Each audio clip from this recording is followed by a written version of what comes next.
हुजूर में कोई शक नहीं। एक दिन आके कहने लगा कि बताइए मेरी मुट्ठी में क्या है। तो नबी पाक सल्लल्लाहु अलैहि वसल्लम ने फरमाया अगर मैंने बता दिया, कहने लगा अगर आपने बता दिया तो मैं कलमा पढ़ लूंगा। हुजूर ने फरमाया मैंने बता देना है पर तूने कोई नहीं पढ़ना, मैं बता देना है। कहा बताइए। तो हुजूर ने फरमाया चल सौदा कर लेते हैं, अगर जो तेरी मुट्ठी में है वही बता दे फिर तेरा क्या ख्याल है। तो नबी पाक सल्लल्लाहु अलैहि वसल्लम ने कहा क्या भाई अबू जाल की मुट्ठी में? तो उसकी मुट्ठी में कंकर थे, कंकरों ने कलमा पढ़ना शुरू कर दिया। जब कंकरों ने कलमा पढ़ा, पत्थर थे वो, उन्होंने कलमा पढ़ा।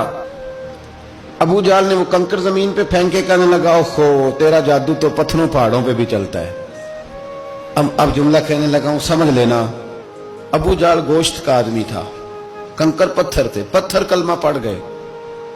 गोश्त पोश्त का आदमी था पर कलमा, क्योंकि यहां क्या था शक, उसने आगे नहीं बढ़ने दिया। गोश्त पोश्त का शख्स होके पत्थरों से आगे निकल गया। नबी पाक सल्लल्लाहु अलैहि वसल्लम की खिदमत में आया। बल्कि वो जो यहूदी वाली रवायत है उसके पस मंजर में भी बाज मुहद्दिसीन ने लिखा है, उसको भी इसी ने भेजा। कहने लगा जाओ नबी पाक से जाके कहो अगर वो दरख्त आपका कलमा पढ़े तो मैं भी पढ़ लूंगा। दरख्त, अब दरख्त होते तो जानदार हैं पर कलमे तो कोई नहीं ना पढ़ते। दरख्त से भी तो इंसानों से कलमा पढ़ने की बात, अगर दरख्त पढ़े तो मैं पढ़ लूंगा। नबी पाक सल्लल्लाहु अलैहि वसल्लम दूर बैठे थे, दरख्त दूर था। और इमाम सुयूती अलैहिर्रहमा ने लिखा है दरख्त भी कीकर का था। नबी पाक सल्लल्लाहु अलैहि वसल्लम ने फरमाया उस यहूदी से कि तू जाके दरख्त को कह कि तुझे नबी पाक बुलाते हैं।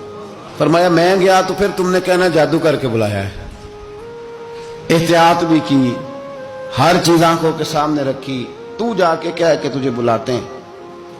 वो बंदा गया, जाके कहने लगा, और इमाम सयूती ने इसको लिखा है, कहने लगे उसने नबी पाक का नाम भी नहीं लिया, क्योंकि अबू जाल एंड कंपनी को पता था कि मुस्तफा के नाम में भी बड़ी बरकत। खाली नाम भी नहीं लिया, कहने लगा दरख्त वो जो सामने बैठे हैं ना वो तुझे बुला रहे। नाम नहीं लिया हुजूर का, वो जो सामने बैठे हैं ना जाअत ले दावत हिल अशजारु साजिदतन। इमाम बोसीरी कहते हैं दरख्त आया और सजदा करता हुआ, जमीन चीरता हुआ आया। किस तरह आया? पहले आगे झुका, फिर पीछे झुका, दाएं झुका, बाएं झुका। यहां भी लिखने वालों ने लिखा है कि वो ना दरख्त अपनी जड़ें उखेड़ रहा था। जब चलना था ना उसने हुजूर की तरफ आना था तो आगे दाएं बाएं हुआ, जड़ें उखेड़ रहा था। लेकिन हमारे उस्ताद जब हमें ये रवायत पढ़ाया करते थे तो कहते थे जड़ें नहीं उखेड़ रहा था। जब उसने सुना मुझे नबी पाक ने बुलाया तो उसे वजद हो गया था, वो झूमने लग गया था, झूम रहा था। हुजूर ने मुझे बुला लिया, जाअत ने दावत हिल अशजारु साजिदा। तो दरख्त आया, उसने आके नबी पाक को सजदा किया। लकड़ी का बना हुआ दरख्त है, सजदा किया। सजदा करने के बाद दरख्त उठा और उठ के उसने नबी पाक का कलमा पढ़ा। वो जिसको अबू जाल ने भेजा था ना यहूदी, वो दरख्त की हालत देख के कलमा पढ़ गया। वो कलमा पढ़ गया, लेकिन यही बेईमान कहने लगा ओए होए इनका तो दरख्तों पे भी जादू चलता है। ला रैब फी, शक कुरान पाक में, लेकिन अगर बंदे के दिमाग में हो उसका इलाज है कोई, इधर ही शक बैठ जाए।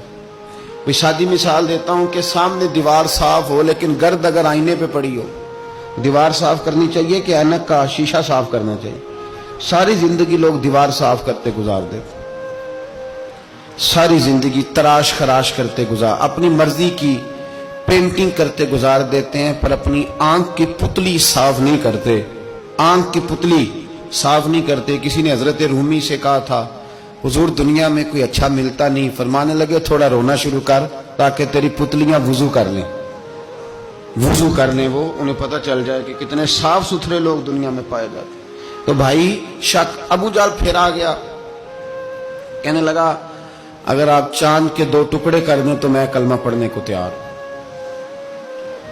अच्छा यहां भी बड़ी मजे की बात है, अल्लाह ने पहले कह दिया नबी पाक को कि इन्नल्लज़ीना कफरू सवाउन अलैहिम आ अनज़रतहुम अम लम तुनज़िरहुम ला युमिनून।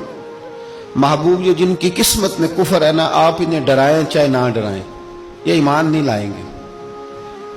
कंकरों ने भी कलमा पढ़ लिया, दरख्तों ने भी पढ़ लिया, सारा कुछ हो गया, और अल्लाह ने भी कह दिया कि महबूब इस बेईमान ने कलमा नहीं पढ़ना। पर हुजूर ने फरमाया ये पढ़े ना पढ़े हमने मैदान नहीं छोड़ना। जितनी दफा आएगा ना ہم اسے ضرور معجزہ دکھائیں، جتنی دفعہ ہے، ہم کیوں میدان چھوڑ؟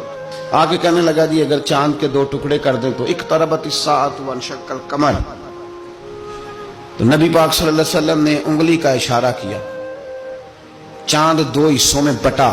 کوہ صفا ایک پہاڑی تھی مکے میں، آدھا ٹکڑا پہاڑی کی اس جانب ہوا، آدھا اس جانب، یعنی وضاحت کی اللہ کریم نے کہ ایسے نہ ہو کہ یہ کہہ دی وہ تو ایسے بالکل شک ہوا تو مل گیا، پتہ نہیں میری آنکھوں پہ جادو ہو گیا، ملا ہے کہ نہیں ملا۔ جب ٹوٹا تو حدیث پاک میں آتا ہے کہ آدھا چاند کوہ صفا کی ادھر گیا اور آدھا تو پہاڑی تھی، چاند نیچے آیا، پہاڑی کے گرد گھوما، آگے جا کے ملا، یعنی وقفہ دیا گیا باقاعدہ دیکھنے کا، سمجھنے۔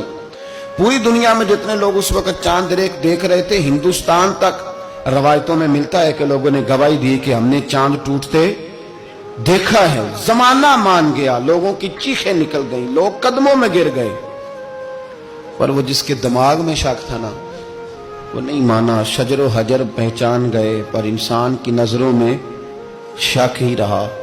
دنیا میں سب سے مجبور، کمزور، بزدل، کم فہم بندہ وہ ہے جس کے دماغ میں شک ہے۔